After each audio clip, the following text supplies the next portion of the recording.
欢迎大家观看 Bitcoin SV 智能合约开发系列教程，我是 Ascript 项目的联合创始人兼 CTO 王一江。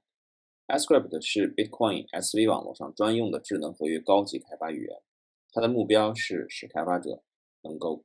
高效便捷地开发安全经济的比特币智能合约。除了这个专用的语言之外，我们团队还提供了多种与之相关的开发工具和服务，包括但不限于基于 VS Code 和 Web 的专用开发 IDE， 为其他各种应用语言，例如 JavaScript、TypeScript 开发者提供的集成 SDK， 以及帮助开发者快速入门的合约示例工程等等。本视频系列的教程的主要内容是围绕使用 Ascript 语言开发比特币智能合约的相关工具、服务以及示例合约的深入讲解介绍。希望能够帮助大家快速学习和使用 Ascript， 构建出更具有创新性、实用性以及低成本的区块链应用。好的，那下面就让我们进入今天的主题。今天的主题是比特币智能合约以及 Ascript 的简介。那下面我们来聊一下，什么是比特币智能合约？首先，在这个继续介绍之前，我们先澄清两个认识上的误区，这可能很多人在没有真正去了解比特币如何实现智能合约之前，就可能存在的一个印象。第一个就是说，比特币不支持智能合约这其实是一个认识误区。那么接下来我们就可以看到说，比特币它其实是原生就是支持智能合约的。那第二个呢，认识的误区是说，比特币脚本是非图灵完备的，所以就不能实现这个复杂的这个合约其实这也是一个认识上的误区我们等会儿可以通过介绍的时候，大家也可以看到为什么这个比特币脚本设计要是这个样子的。那么说到这儿就引入了我们这个比特币智能合约的其中的一个主角，就是说比特币脚本语言。比特币脚本语言实际上是一种基于站的脚本语言它是一个类似 force 的这个脚本语言，它是从前到后顺序执行的。那么我们来看一个例子这是一个简单的脚本例子。我们可以看到这整段这个脚本呢，实际上可以分成两个部分，我们可以把它一个部分我们称作为解锁脚本比如说这一段里面的 OP3，我们就是 OP3，这是一个比特币脚本的，我们称之为操作码的这个一个操作子吧，大家可以理解为一个操作子，代表的数字3。那另外一个脚本呢，部分呢，我们称之为是锁定脚本。锁定脚本它的这个例子里面，这个构成是 OP1、OP2、OP_add 和 OP_equal。那么我们把解锁脚本加锁定脚本连在一起，就形成了我们这个完整的联合脚本就是我们这个图中所示的这个有这个代码高亮所示的这个 OP3、OP1、OP2、OP_add、OP_equal。那这段脚本它是在做什么呢？那我们想通过一个例子演示来给大家演示一下。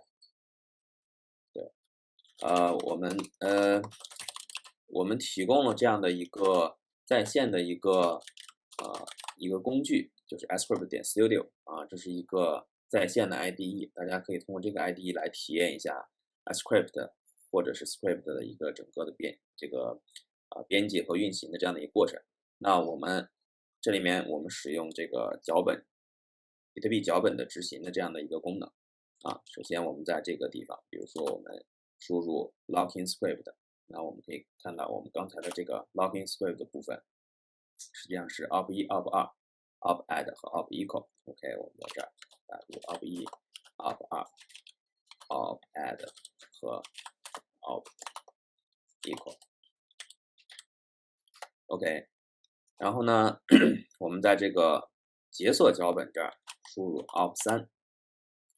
这样一来，首先我们可以在右边这个地方看到，那我们整个完整的这个联合脚本实际上已经被加载到我们这个 debugger 里面了。那它实际上就是 op3、op1、op2、op_add 和 op_equal。那么这个脚本实际上在做的事情就是，在这儿来看，实际上我解释一下，就是说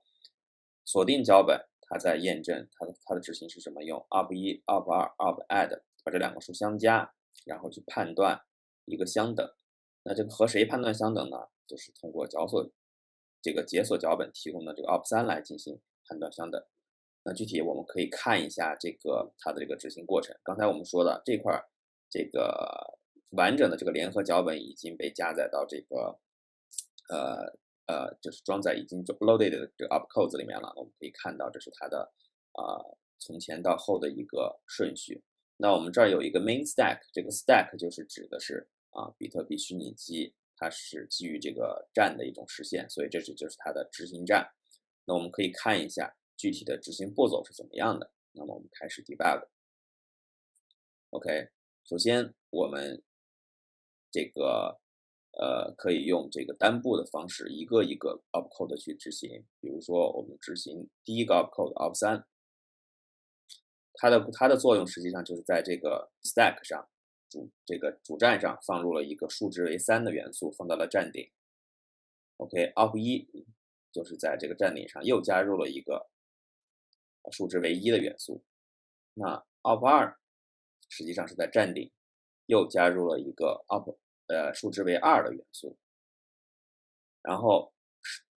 执行 op_add。op_add 呢，实际上大家可以看到，刚才就是把站顶的两个元素相加，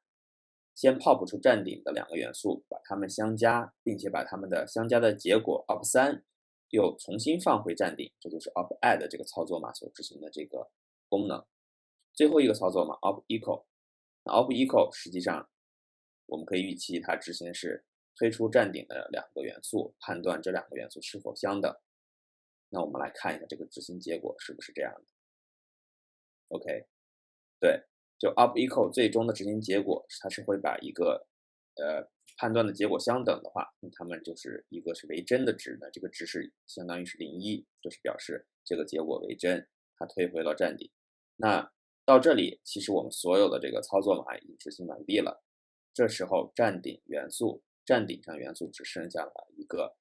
为真的01的这样的一个值。那这样的话，我们就认为这一段脚本它是最终执行成功了那这就是这个整个这段脚本的一个执行过程。我们可以看到它的是一个怎样的一个基于站的一个实现。那这样的脚本有什么用呢？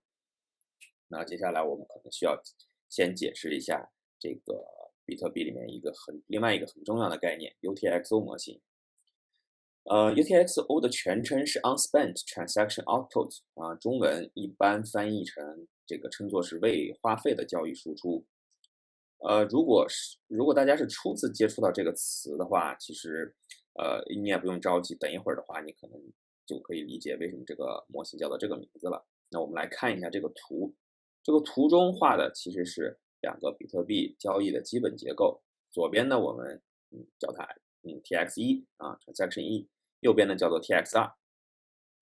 每个交易它们结构内部的这个结构都是一致的。简单的来说它们是由若干个这个 input 每个交易都会有若干个 input 和若干个 output 组成。对，每个交易都是由若干个 input 和 output 组成。那么它们之间是什么关系呢？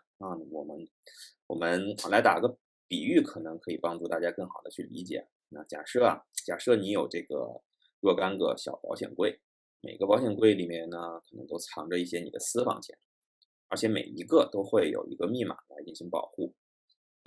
那你每天想起这个事情，你肯定就是心里美滋滋对不对？结果呢，有一天你老婆发现了这个事情，然后你被迫交出了密码，然后看着老婆一个一个打开了这些保险柜，取走了这个其中的私房钱，然后放进了家庭的保险柜里面，并设置密码给锁上了。虽然这个故事听上去有点惨但是它可以帮助我们来快速理解 UTXO 模型。你可以把这个图中 TX1 中的每一个 output 想成你的这个每个小保险箱。那图2中的这个每个 input 呢，看作是与这个保险箱所对应的密码。那么这个 TX2 中的这个output 这个绿色的这个 output 呢，我们可以假想成你们家的这个家庭保险箱。那么我们就可以把这次收缴私房钱的这个行为看作是一个比特币交易 TX2，那这个就是一个这个交易。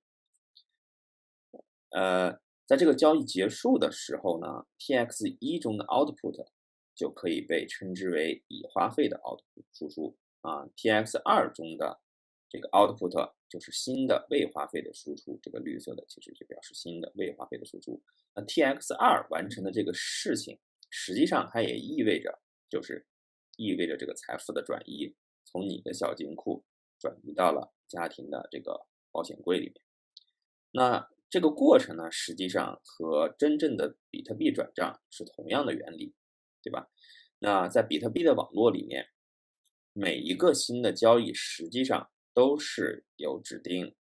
并且花费了之前某些 UTXO 的子集啊，从而产生一些新的 UTXO 的子集这样的一个过程来表示的啊。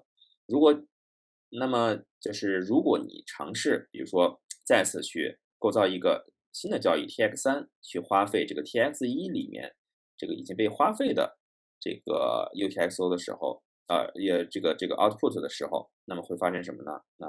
这种行为实际上我们就称之为双花啊，它是会被这个网络矿工拒绝的，所以你不可能去花费一个已经被花费掉的输出。那么这里面其实我们刚才可以看到啊，就是 output 里面有一个 locking script，input 里面实际上有一个 unlocking script。那这个其实就是我们前面所讲到的，使用我们前面所讲到的比特币脚本来实现的。那我们刚才看到的那个例子里面，其实也是可以分成两个部分，一部分是 locking script，一部分是 unlocking script，把它们拼在一起形成联合脚本。那么简单来说啊，就是交易中的这个输出记录着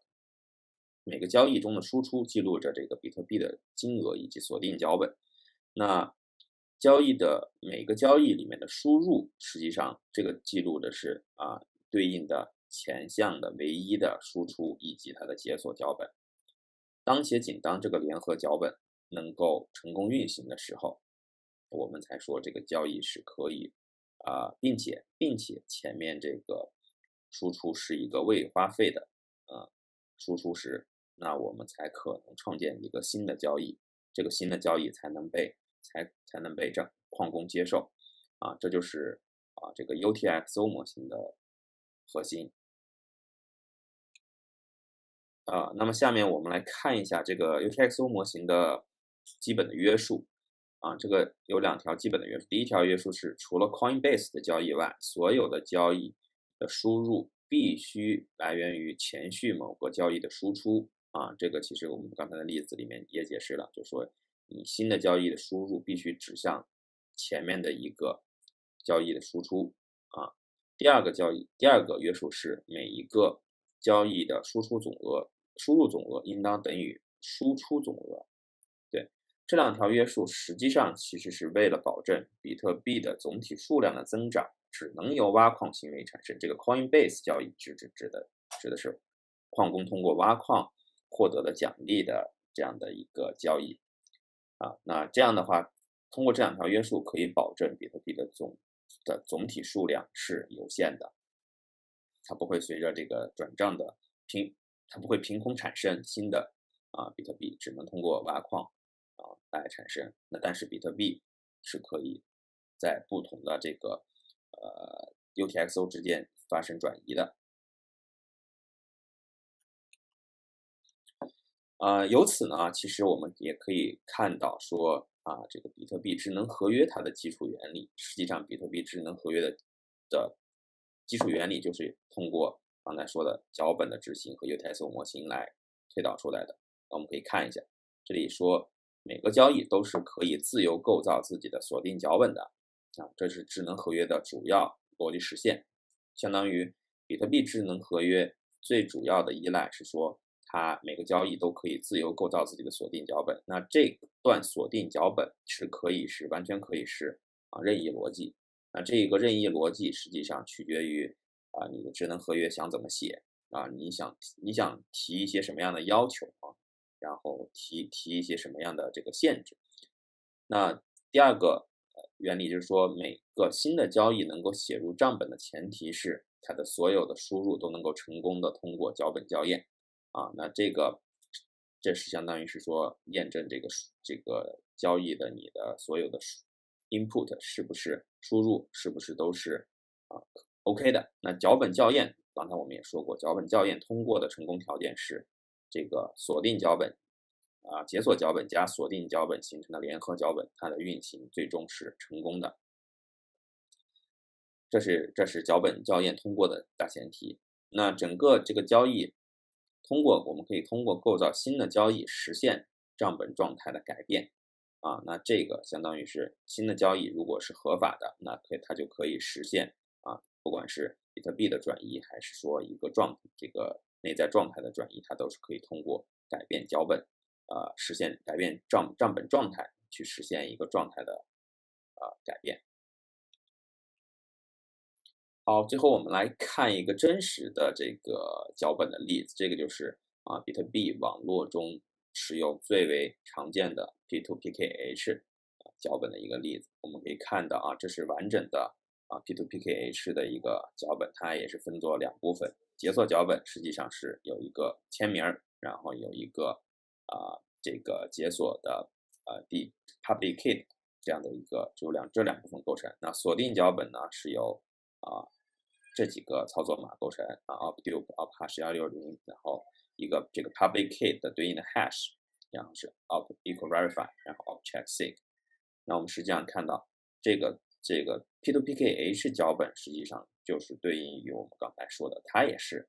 它可以被简单的理解为一个最简单的或者是说最常见的比特币智能合约，因为它有这个锁定脚本和解锁脚本指定了你在什么样的情况，只有这个 public key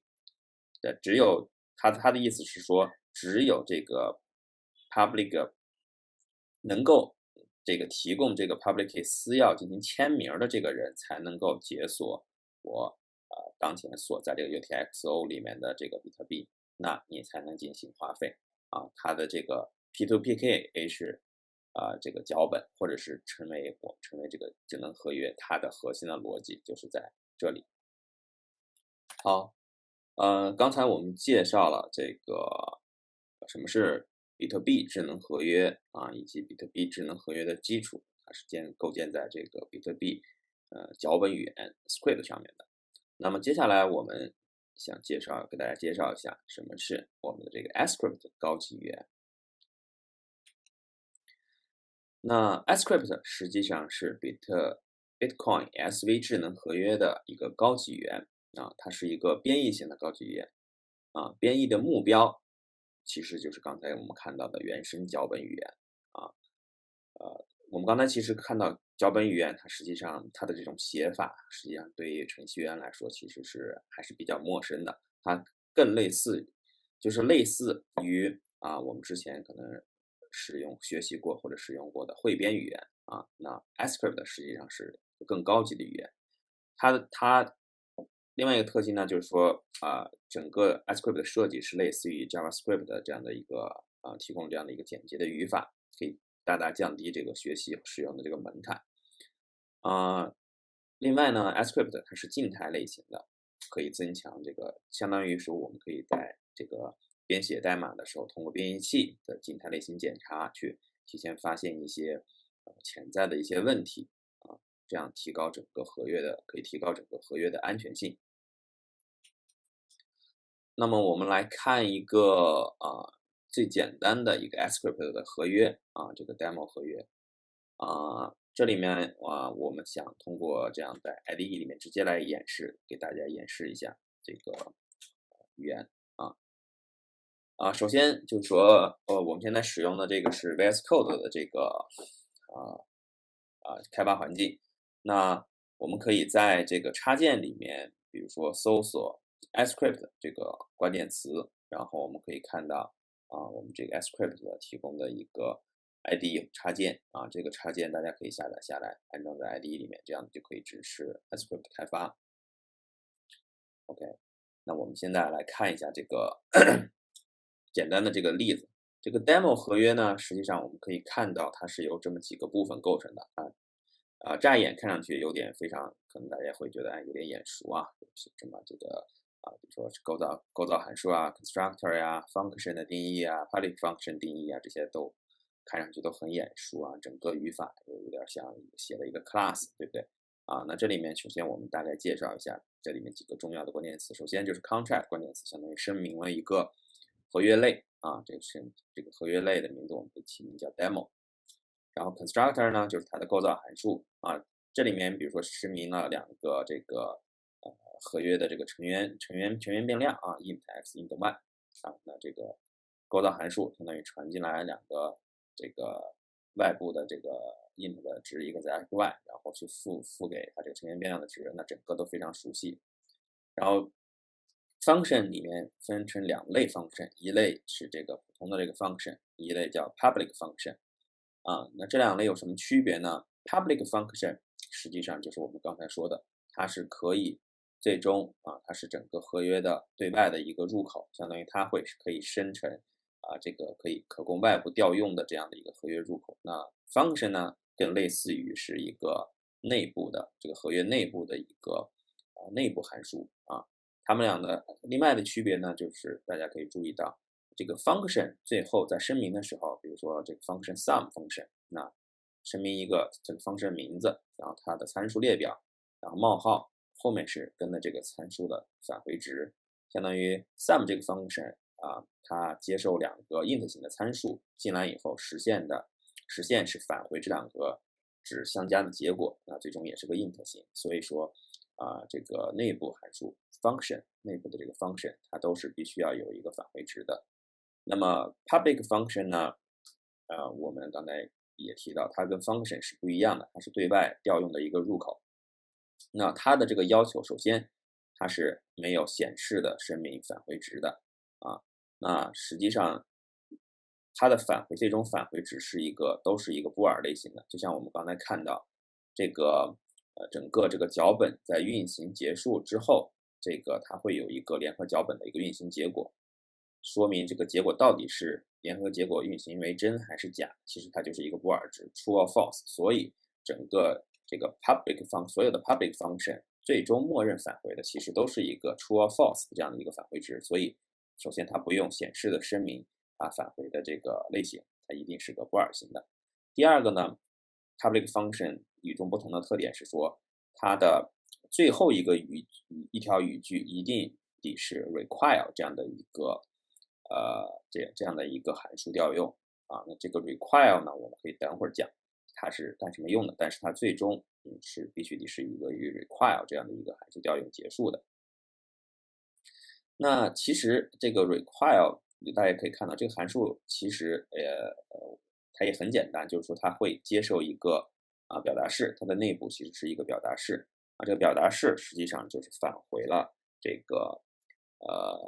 true or false。那最终 require true，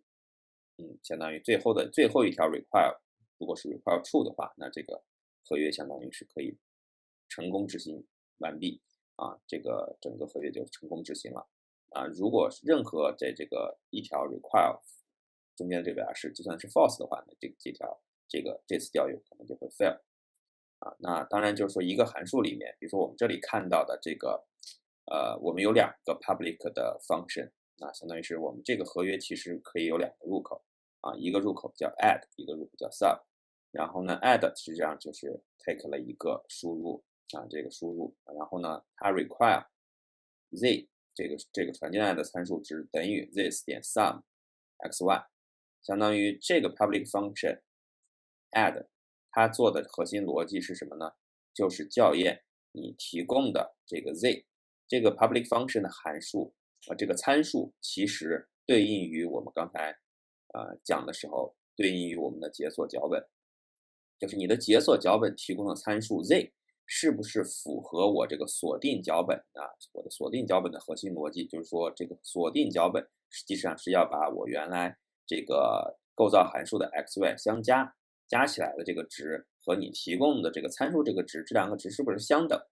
如果相等，那我就认为你可以解锁我这个当前的 UTXO 啊，如果不相等的话，那你就解锁失败。那实际上这个 add function 它背后的我们刚才讲到的UTXO 以及 script 它背后的执行逻辑是这样的一个逻辑，但是在这个 ASCRIPT 的合约表现出来，实际上就是检查，它是可以进行一系列的检查这个传进来参数 z 是不是和我要求的这个逻辑是一致的啊，经过sum 这个逻辑是一致的。对，这就是 add 这个合约的一个对外的一个入口，它的一个逻辑。那同样的就是说 sub 呢，实际上我可以有另外的这个逻辑说啊，我可以用 x 减 y 传进来这个值是不相等啊，那相当于是每一个这个合约它实际上理论上是可以内部是有多个入口，对外的入口，它可以有多个的入口啊，它是可以声明多个入口的。那这里面的话就是说我们刚才讲的这几个比较关键的这个主要的这个合约的这个点。那同时我们也可以看到这里面每一个变量它都是会有一个静态类型的，对不对？有 int 型。那我们实际上这个 ASCRIPT 的合约实际上支持的基本的数据类型包括有这个布尔值比如说我们可以在这个函数这儿直接改一改比如说我们声明一个布尔的变量 a 等于 true， 那么刚才我们说了，我们可以通过 require 这个方式来判断这个可以增加这个合约里面的条件，然后这里面因为我们是用了一个调试器，然后我们可以通过这个执行 F5 的执行，直接在这个 debug 的这个 console 里面看到这样的一个执行结果。那这个执行的过程，我们会稍后在后面的这个系列的课程里面会给大家继续介绍一下，详细介绍一下是怎么样进行合约的 debug 和执行的。那目前我们只需要知道说，我们现在F5 执行的时候是执行的是这个函数。我们可以看到 ，OK， 我在这声明了布尔变量，然后 require 这个布尔变量 true， 那我最后执行结果是这个是执行成功的。那如果我把它改成 false， 那 OK 它就会输出一个执行结果，就是相当于 OK 它是报错了就是说它会告诉你说这个在执行的时候执行到这一行，因为它 require false 了，所以你的合约相当于终止了。合约的执行相当于终止，因为你不满足这个合约的条件，所以说这个相当于解锁脚本提供的有问题或者说这个它不能够去成功执行，所以它就结束了这是我们可以声明布尔值int 值布尔值。那同时呢，我们还有一个比如说简单的类型我们给删掉然后比如说我们还有基本的类型叫 bytes， 比如说。bytes 它是怎么声明的呢？比如说 bytes b， 然后我们可以在这个对用这个 b 开头，然后有单引号，然后中间是这个 hex 的表示。那这个表示什么呢？就是它是bytes 表示的是字节，那这个 bytes 呢相当于01，我们是用这个 hex 表示，相当于是就是1的这样的一个字节码。那比如说02、03它是16进制的，中间是可以是16进制的任意表示，相当于是说这个 bytes， 比如说它是由1、2、3、4个字节构成，然后每个字节分别是这样的一个表示。那 bytes 相当于是最原始的一个数据形式就是它是以字节的形式来进行声明的。那这个 bytes 的话，它是我们这个 ASCRIPT 的脚本语言里面一个非常基础的一个单位，然后它可以进行一些操作比如说这个 bytes 可以进行一些这个加的操作就比如说我可以在这个比如说我在这个之前01的这个基础上，再给它添加一个02，然后呢，我来检查一下，说 OK， 我现在的这个 A 是不是应该等于0102？那只要你满足说 OK， 我这个条件通过了，那我这个合约才能进行成功。那我们现在来运行一下，看看这个结果对不对 ？OK， 说明没问题。OK， 就是相当于是说我在这个 byte 之后，可以再 append 新的这个 bytes 上去啊，这就是它的一个 append 的这样的一个操作。然后呢，这个bytes 除了这个比如说 append 操作呢，它可能还有个操作，比如说它可以进行 slice。slice 是什么意思呢？就是取出这个 bytes 的一部分啊。比如说我们如果取这个 bytes 的这样表示啊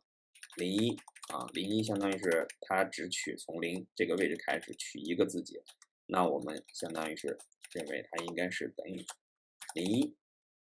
就相当于是取第一个字节就是01，因为 hex 表示的话，石油禁止表示它是用两个位置两个字母来表示一个 bytes 每一个字母它实际上只是4位，对 ，OK， 这是没问题的01，所以说这个 bytes 可以用这个方括号这个 slice 的方式取出它的这个部分。这个除了 bytes 以外呢，就是我们这个 ASCII 里面还会有一系列的这个所谓的 subtypes， 就是它的子类型比如说 pubk PK， 那 PK 实际上它本身也是一个 bytes， 比如说我们可以随便写一个这个 PK 的这个转换那这个实际上这个语句是声明是把一个 bytes 转换成了一个 pubk 的类型，那我们之后就可以用这个 pubk 类型去做一些操作，它就不会把它单独的理解为一个 bytes A 只认为 pubk。同样的类似的pubk 的包括 sig， 然后包括这个recommend 160，然后SHA-1，然后这个1256sig #tab 这些都是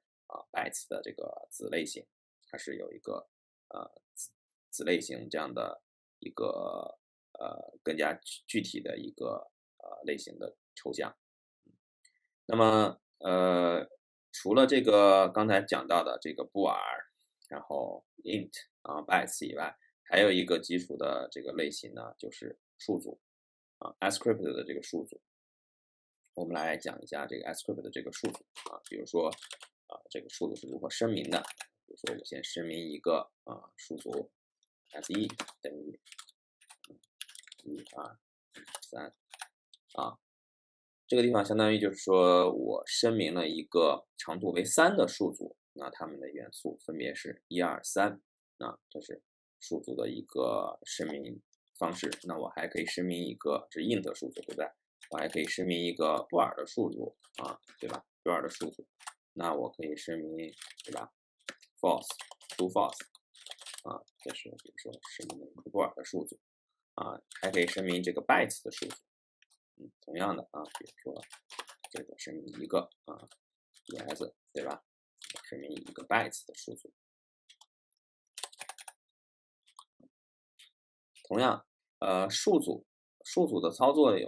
是有哪些呢？这个数组比较特殊，首先它必须得是一个固定长度的这个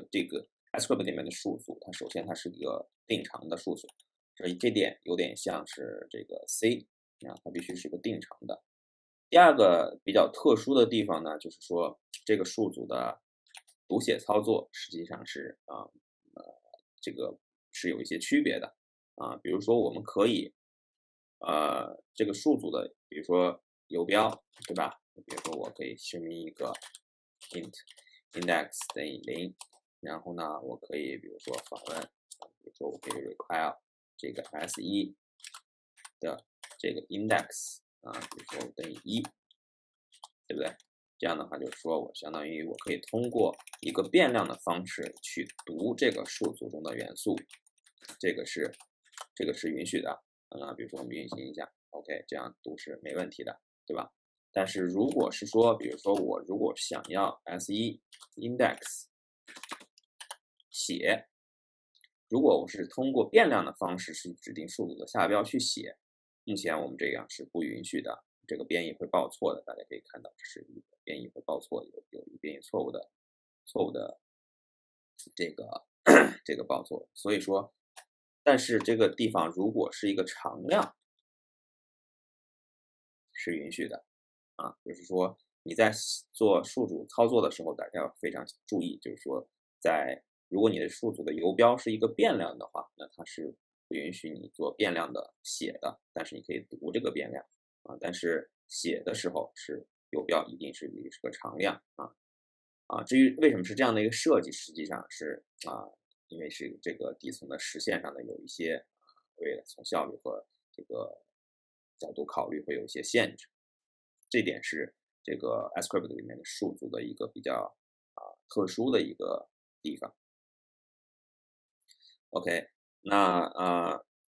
数组除了数组之外呢，就是说我们刚才介绍的这几种基本的数据类型实际上就是这些然后当然有更多刚才提到的这个子类型，大家可以去参照这个文档的时候可以再详细的了解一下。接下来我们可以讲一下就是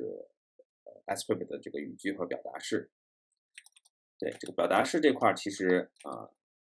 默认的，比如说基本的这些表达式也都是支持的。比如说我们可以 if 这个语句，对不对 ？if I 比如说 I 大于0，然后执行一个逻辑 else 执行另外一个逻辑这个就是 if 表达式。那除此之外呢，就是说我们还有一个比较之前我们可能提到过，但是没有细讲的一个问题，就是说比特币脚本本身 script 本身是没有循环这个概念的，是没有这个循环这个操作码的这个其实我们在之前提到了智能合约虚拟机设计的时候也提到一个问题，说我这个智能合约必须是可以终止的。那么如果有循环这个操作码，实际上就有可能写出一个死循环，你的智能合约就有可能可以写出一个死循环。那这个本身在分布式验证的时候就会造成一个问题，所以比特币脚本在设计之初就没有不考虑这个使用这个循环操作码，所以说比特币脚本本身是不支持循环操作码的。但是作为这个 ASCII 来说，我们用另外一种方式实现了一种可以在代码里面写循环的这样的一个表达方式那这个我们就称之为 loop。这个 loop 表达式呢，它具体写起来是这样的就是说我们有一个 loop 表达式，然后呢，我们这个地方必须是一个常量的循环次数这点是跟普通的这个循环不一样的像或者是其他语言中的这种大家习惯的这种循环，比如说 for i 等于从零开始 i 小于什么什么 i 加加这种循环不一样的地方是说，首先它这个循环次数必须是在写代码的时候指定的，它是一个常量。那么在这个常量的循环里面，其实我们可以做的事情就是说，我们可以做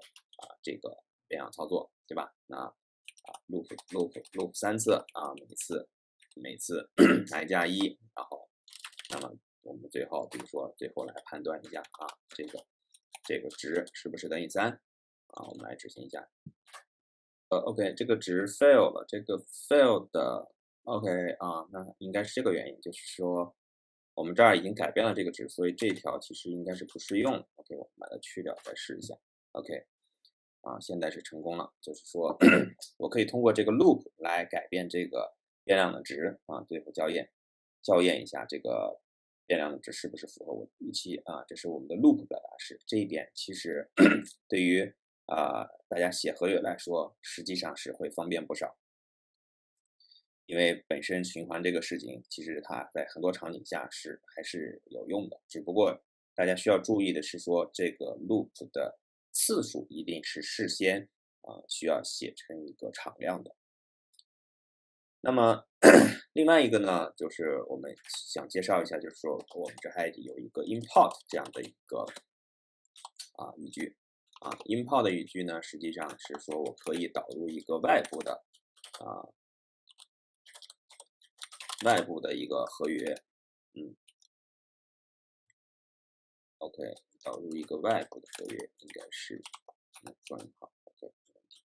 对，导入一个外部的合约，这样的话可以帮助我们去更快的去开发一些利用已有的一些这个基础的一些函数去做一些开发比如说我们导入了这个util 这个类以后呢，实际上我们就可以在合约里面用 util 的一些内置的这些方法这是在另外一个合约里面写的这个方法。那比如说，我们来调用一下这个 util 的这个 to little ending unsigned 的方法。这个方法实际上是接受一个int 值，然后呢指定一个它的这个长度，返回它的这个 bytes 的表示。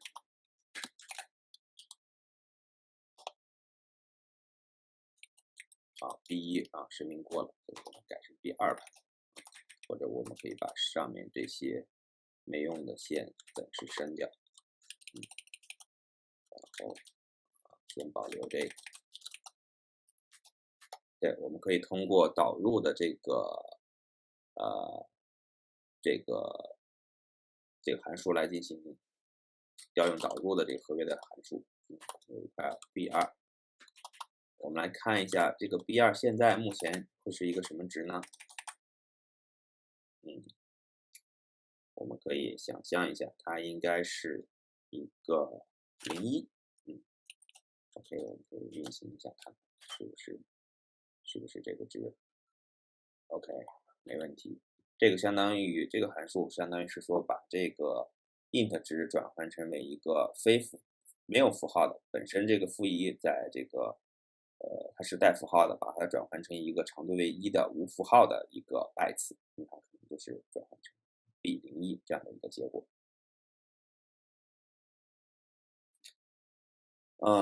OK， 那基本的这个可以回到基本的这个我们刚才所介绍的，包括这个合约的一些关键字，然后包括基本的一些数据类型，然后包括一些简单的语句和表达式都介绍过了。那最后，如果大家想继续去深入的去看一些这个语言相关的内容的话，大家可以参照这个我们的一个在线的一个文档这个文档我们也是在 ASCII.doc， 然后这是会有一个完整的一个文档大家可以参见这个完整的文档。那么最后我们来看这样的一个示例的合约，这个合约相当于是用 ASCII 实现的 P2PKH 合约。那这个合约其实本身跟我们刚才看到的 P2PKH 的原生的脚本实现的合约其实是等价的，只不过我们用 ASCII 去实现了这样的一个合约大家可以看到我声明的是 demo P2PKH 这样的一个合约，然后有一个成员变量public hash， 这在构造的时候会传进来，构造函数的时候会传进来，然后我会有一个 unlock 这个 function， 这个 function 接受2个参数，一个是 signature， 一个是 public key， 然后我在 unlock 这个主要的这个入口的合约的函数入口里面做了什么事情呢？其实我就是在校验2件事情。第一，我是 require 这个哈希160 pubk 做哈希160等于我的这个成员变量的这个 pubk， 相当于是验证这个 pubk 做加哈希160以后是跟我创建合约时候的这个构造函数传入进来的这个原始的 pubk hash 是相等的。第二个，我是检查 check sig， 这个 sig 和签名sig 这个 signature 和这个 pubk 它是对应的，相当于是检查这个签名的有效性。这2条都通过以后，那么如果最后的返回值这个 unlock 这个默认的返回值是 true 的话，那我相当于这个合约是执行成功的。这个时候你就可以进行这个就相当于解锁成功了，你就可以进行这个B2B 的转移去构造新的output 的这个脚本。好的，那今天这个主要的内容就这么多，下面我们将进入 Q&A 环节，有问题的同学欢迎积极提问，谢谢大家。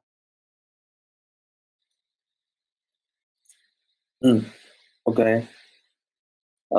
呃我这边儿，然后刚才也讲完之后，然后也看了一下这个同学们的这个大家的这些留言啊，然后我来也是先挑几个这个问题来回答一下吧。首先我看最近的这个是这个一聪微数小天同学问这个可以做浮点运算吗？这个目前是不能做浮点运算的，因为我们现在的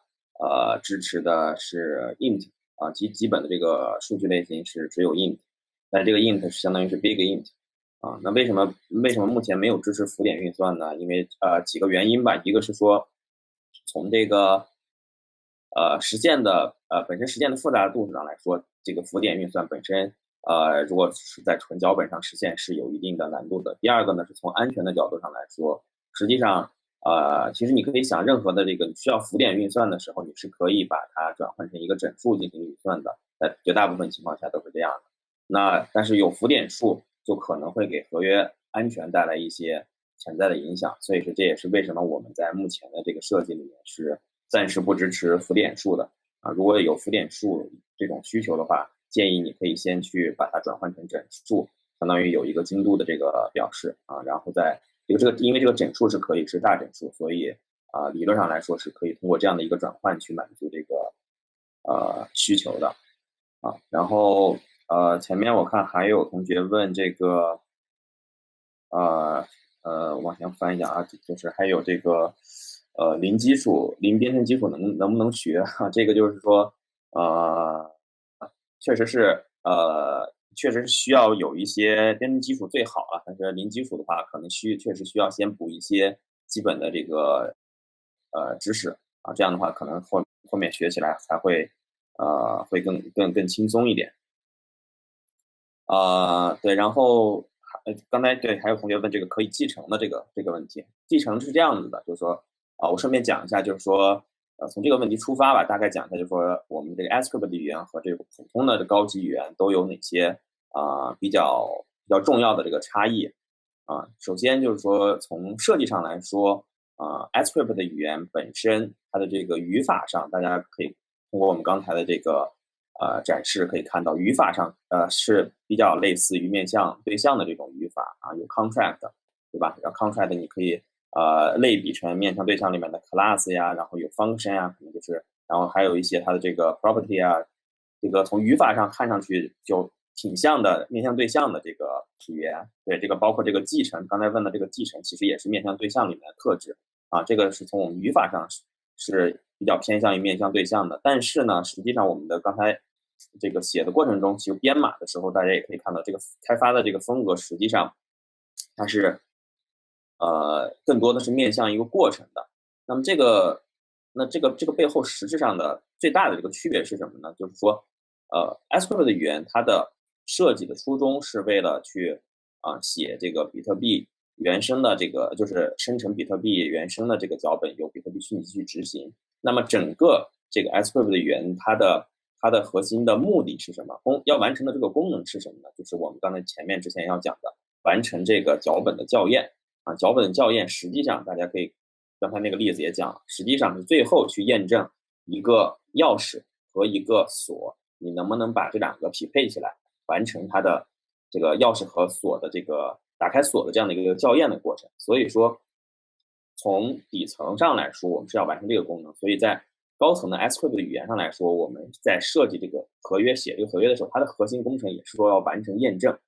完成验证的时候呢，那这个是它的一个核心目的。那写的这个过程，刚才也可以看到，说这个这个我们这里面会更多的这个函数里面会有这种很多 require， 对吧？刚才说的这个 require 语句，require 语句实际上类似于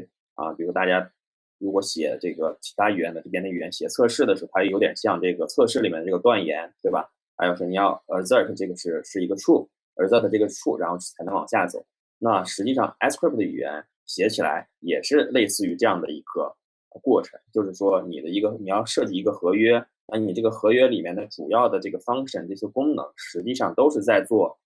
各种各样的这种断言检测相当于是说你做各种各样的条件检测。这个条件检测实际上就是在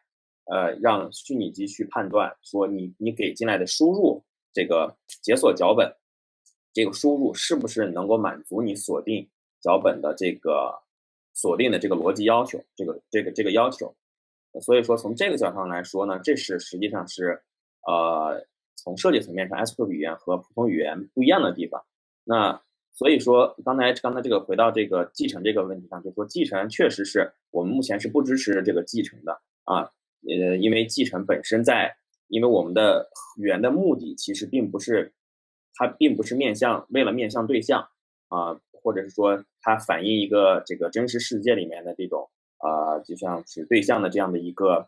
虚拟的这样的一个替代，然后用这些概念去做一些事情。但这个其实并不是 ASP 的语言的它的设计的核心目的，它的核心目的其实是完成验证。那这个目的实际上它更偏向于刚才说过，它其实更偏向于去完成这个 pure function 的就是纯函数的一些计算。那这些计算如果计算的过程面向过程的这些计算是过了的，那它的这个目的就达到了。就是说我们要做合约的目的其实就是为了验证各种各样的逻辑是否满足它的这个断言是否成功，而不是说去表示各种各样的实体以及它们之间的一些关系，那这个就会非常复杂。对，这个是一个从设计层面上讲的这个出发点吧。对，然后刚才其实也看到，比如说在语言层面里面，我们也会有一些比较特殊的一些机制，包括大家可以看到说这个没有常见的这种，我们首先 ASP 里面肯定是没有常见的输入输出的，那不像是普通的语言，你可以从一个文件读一个输入，然后再写到一个文件输出，这是不可能的，因为所有东西都是在虚拟机里面有矿工的这虚拟机在执行的，所以它并没有输入输出。然后呢，包括就是说这个我们虽然内部会有些这个刚才讲的这个循环的这个支持，但实际上底层的比特币脚本里面是没有循环也没有跳转这些指令的，所以在高层的语言上也会反映出一些限制。对，刚才也说过的，就是说还会有一些可能后面我们做一些例子的时候，大家会看到，就是有一些特定的一些语法，可能跟大家常用的这个语法上看上去很像，但是确实是还是有一些区别的。这个之后的课程中，我们可能会体验的更多一点。对，然后对我再看看还有还有些其他什么问题。对，刚才还有一个问题是说，对，刚才就是合约确实是设计，它实际上就是你怎么样设计锁和怎么样设计开锁的这个过程，这就是比特币合约的核心的设计的这个理念。你怎么样把这个锁设计好，怎么样去把开锁的一些输入喂进来，然后去能够顺利的把这个锁打开。只要打开这个锁，你就可以去花里面的钱啊，这个就是最简单直接的一个抽象。然后前面我看看还有之前这边我收集到也有同学这个群里面在问，就是说就是刚才讲到就是说UTXO 的这个输入输出的这个是否相等。那就是矿工的手续费是怎么算的？对，这刚才我讲的时候说这个 UTXO 模型有一个限制，就是它的所有的输入必须要等于它所有的输出那这个当然这个输出我的意思是说，这个输出是包含了你本身的交易的这个 output 以及给矿工的这个手续费，因为给矿工的手续费是隐式的，你不用写成专门的 output，所以说从这个角度上来讲，输入和输出是相等的就是 input 和 output， 这个 output 实际上包括了给矿工的隐式的这个输出的手续费，所以它们应该是相等。这样的话，就是你不能，就刚才讲的，你不能凭空创造出一些比特币，你只可能是由挖矿得到比特币，然后在交易中只能做这个流转，但是它的数量不会增加也不会减少。对，然后最后就是还想就是这个总结一下吧，就是说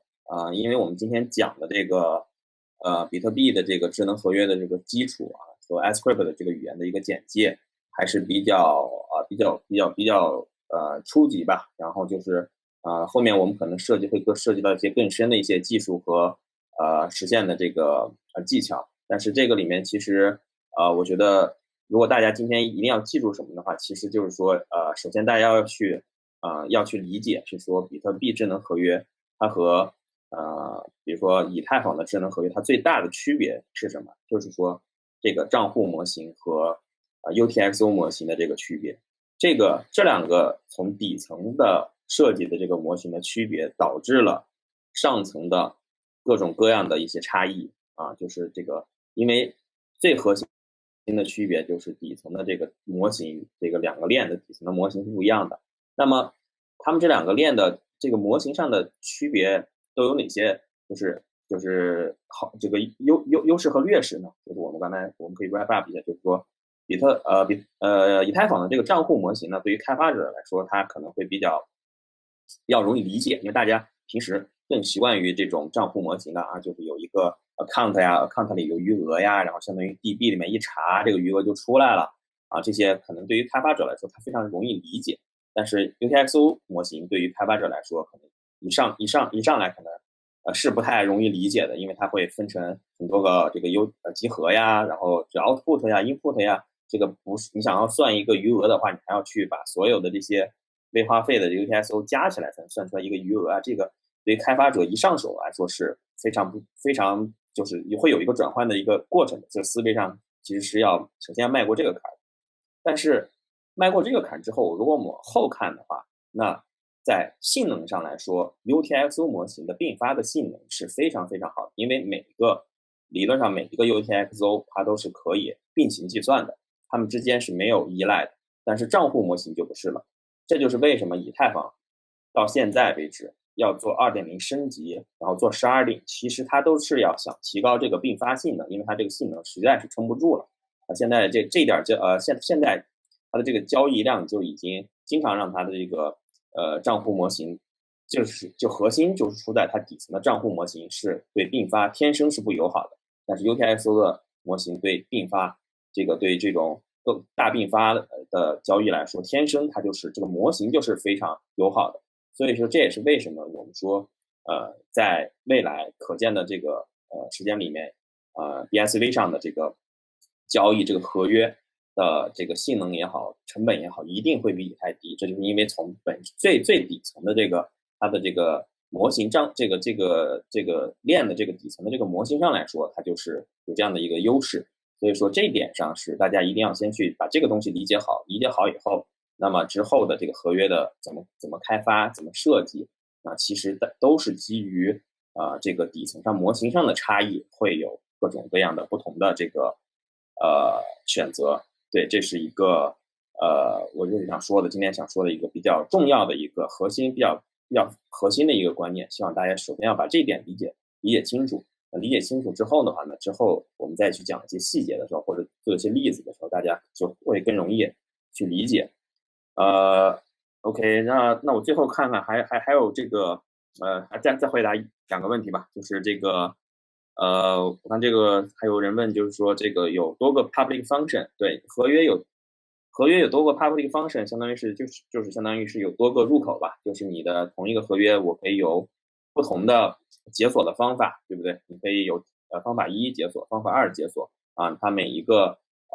就是每一种解锁的方式就可以是一个这个 public function 啊，这就是 public function 的作用。然后对，然后 JS 跑合约的方法会有返回啊。这个合约刚才说这个合约执行的过程实际上是这样子，就是说我们把合约大家写完合约以后，我们会编译生成这个原生的script 的脚本，这个 script 的脚本会放在虚拟机上进行执行。然后呢，我们这个虚拟机可以是一个 JS 写的虚拟机，也可以是其他语言写的任何语言写的虚拟机。那我们现在提供了一些项目，如果大家愿意去学习的话，我们有这个 JS 的一个 boilerplate 一个项目，合约项目，也不是 JS 吧，就是它可能很多测试是用 JS 写的，然后上面有很多示例的合约，然后大家可以去之后可以先去看一下。那我们之后的课程也会挑一些这个比较有特点的这个合约的这个示例，然后我们来去详细的去讲一下这个合约是怎么设计，怎么去写，然后怎么去测试，怎么去部署，然后一系列的这个完整的这个过程，我们之后的课程会来做一个介绍。行，那我看今天这个时间也差不多了，然后再次感谢这个大家抽出这个晚上宝贵的时间来跟我们一块儿来学习这个Script 的这个智能合约开发语言，然后希望在之后的这个课程里面，大家还能继续去跟我们一块儿来保持这个学习的这个热情，希望大家早日能够做出来有特色的这个应用啊。行，那今天就到这儿，好吧，谢谢大家，嗯。